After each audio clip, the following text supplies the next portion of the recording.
کہ نبی علیہ السلام کے ایک حدیث میں صحیح بخاری میں کہ اللہ تعالیٰ کا جو بندوں سے پیار ہے اور ایک محبت ہے اور رحمت ہے وہ ماں کے پیار سے کہیں زیادہ ہے۔ مدارج السالکین میں حافظ ابن قیم رحمہ اللہ نے ایک ماں بیٹے کے احوال ذکر کیے ہیں۔ وہ گھر میں جھگڑ رہے تھے تو ماں نے غصے میں بیٹے کو گھر سے نکال دیا، اور بیٹا بھی یہ کہہ کر نکل گیا کہ آئندہ کبھی میں تیرے پاس نہیں آؤں گا اور کبھی تو میری شکل نہیں دیکھے گی۔ اور ماں نے بھی غصے سے اس کو دھتکار دیا۔ کیا اس نے گناہ کیا ہوگا، کیا اس نے زیادتی کی ہوگی کہ ماں جیسی ہستی اس کو گھر سے نکالنے پر مجبور ہو گئی۔ تو بیٹا وہاں ٹہلتا رہا تھوڑی دیر، پھر سوچا ہوگا اس نے مجھے کون کھلائے گا، کون پلائے گا، اور کون میری دیکھ بھال کرے گا۔ تو پشیماں ہو کر گھر کی طرف لوٹا بڑے بوجھل قدموں کے ساتھ، اور دروازے پر دستک دی۔ دروازہ فوراً کھل گیا، یعنی ماں بھی وہیں کھڑی تھی بچے کے انتظار میں، اور بیٹا اپنی بڑی ندامت کا اظہار کرتے ہوئے آگے بڑھتا اور ماں اس کو سینے سے لگا لیتی۔ تو پھر مجھے یہ حدیث یاد آ گئی کہ اللہ کی رحمت اور اس کی محبت ہمارے بندوں سے ماں کے پیار سے کہیں زیادہ۔ تو اصل حق یہ ہے کہ اس رحمت کی صفت کو مانو۔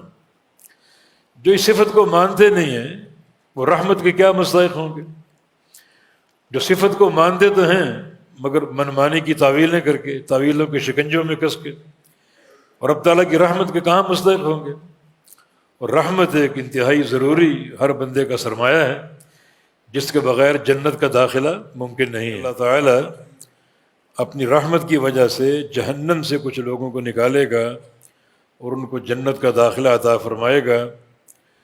ان کا جہنم میں داخلہ کبیرہ گناہوں کی بنا پر ہوگا، اور جہنم سے نکالا جانا شرک نہ کرنے کی برکت سے ہوگا، توحید کی برکت سے۔ یقاد لہم الجہنمیون، جب وہ جنت میں داخل ہو جائیں گے تو ان کو پکارا جائے گا جہنمیون کے لقب سے، کہ یہ وہ لوگ ہیں جو پہلے جہنمی تھے اور اللہ کی رحمت سے یہ جہنم سے نکالے گئے اور ان کو جنت کا داخلہ عطا ہوا۔ اور بعض احادیث سے یہ بات ثابت ہے کہ وہ لوگ اللہ تعالیٰ سے استدعا کریں گے کہ جہنمین کا لقب ہم سے اٹھا لیں، یہ لقب ہمیں ہماری پریشانی کا باعث ہے، یہ لقب ہم سے اٹھا لے۔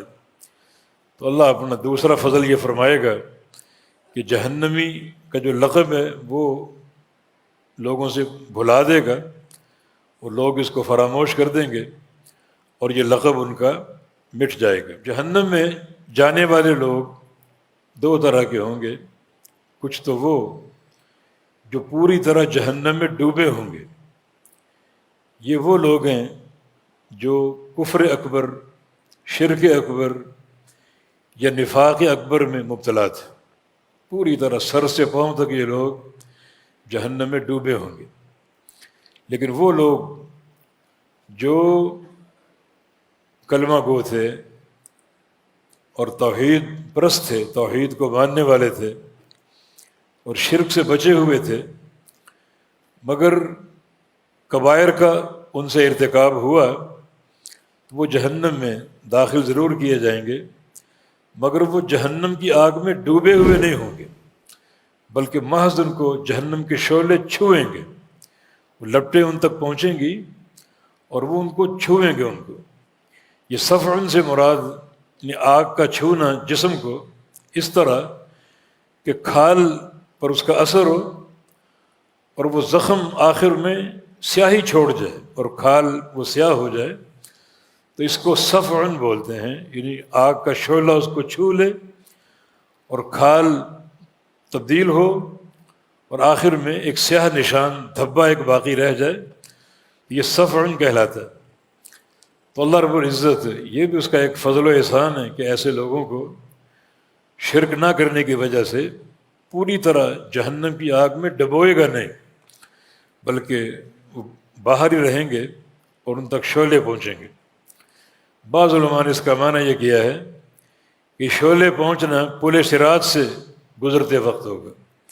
جب وہ گزریں گے، نیچے جہنم ہے، تو جو ان کی کچھ معصیتیں، گناہ جو ان کے جن کا انہوں نے ارتکاب کیا ہوگا، تو ان گناہوں کی سزا ان کو پل صراط پر دی جائے گی، اور شعلے ان تک پہنچیں گے اور یہ اثرات ان میں چھوڑ دیں گے، اور بالآخر وہ اس پل صراط سے اور جہنم کے شعلوں سے نجات پا جائیں گے۔ ابتداءً ان کو جہنمیون کہا جائے گا، پھر اللہ تعالیٰ اس لقب کو بھی ان سے اٹھا لے گا اور اہل جنت کے ساتھ پوری طرح وہ داخل اور شامل ہو جائیں گے۔